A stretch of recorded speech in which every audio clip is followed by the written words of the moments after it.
আসসালামু আলাইকুম এভরিওয়ান। বাসায় থাকতে থাকতে বোর হচ্ছিলাম, তাই হুট করেই প্ল্যান করলাম যে কুয়াকাটা যাব। তাই খুব সকালে ঘুম থেকে উঠে কুয়াকাটার উদ্দেশ্যে রওনা দিলাম আমরা দুজনে। সকালের ওয়েদারটা ছিল একটু ঠান্ডা ঠান্ডা। এই ঠান্ডা ওয়েদার উপভোগ করতে করতে একটি জেট বিমান নিয়ে চলে গেলাম কুয়াকাটার দিকে। ফেরিঘাট পর্যন্ত যেতে যেতে রোদ উঠে গিয়েছিল, তাই ট্রলারে না গিয়ে ফেরিতেই চলে গেলাম আমতলির উদ্দেশ্যে। তারপর সেখান থেকে সিএনজি করে আমরা চলে যাব কুয়াকাটা। যেহেতু আগে থেকেই হোটেল বুক করে রেখেছিলাম, তাই আর কষ্ট করতে হয়নি। সোজা কুয়াকাটা গিয়ে আমরা হোটেলে গেলাম। হোটেলে গিয়ে ফ্রেশ ট্রেশ হয়ে বিচের উদ্দেশ্যে রওনা দিলাম। আর সমুদ্রের পাড়ে আসতে কারই না ভালো লাগে।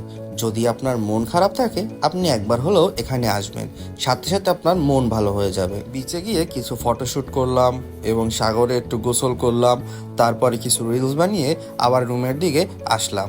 রুমে আসার পরে ফ্রেশ ট্রেশ হয়ে দুপুরের খাবারের জন্য বেরিয়ে পড়লাম। বিচের ভিউ দেখতে দেখতে দুপুরের খাবার খাচ্ছিলাম। খাওয়া দাওয়া শেষে আমরা দুজনে একটু মার্কেটে গিয়ে হালকা পাতলা কেনাকাটা করলাম। তারপর আবার রুমে এসে হালকা ঘুমিয়ে বিকালবেলা আবার বের হলাম।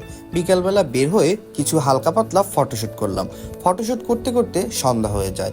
তারপর বিচের পাড়ে বসে সন্ধ্যাবেলা চা খাওয়ার মজাই আলাদা। চা খাওয়া শেষে চোখে পড়লো অনেক সুন্দর একটি ঝালমুড়ির দোকান। সেখানে ছিল বোম্বাই মরিচের মেলা।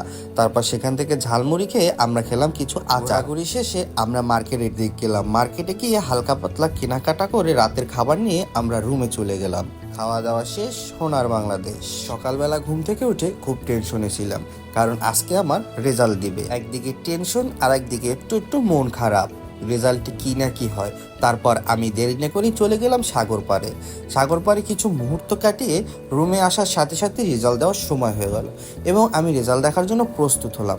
আলহামদুলিল্লাহ, আমি একটি ভালো রেজাল্ট করেছি এবং পাস করেছি। তারপরে আমরা বরগুনার উদ্দেশ্যে রওনা দিলাম। আজকের ভিডিওটি এই পর্যন্তই। পরবর্তী ভিডিও পাওয়ার জন্য অপেক্ষা করুন। ধন্যবাদ।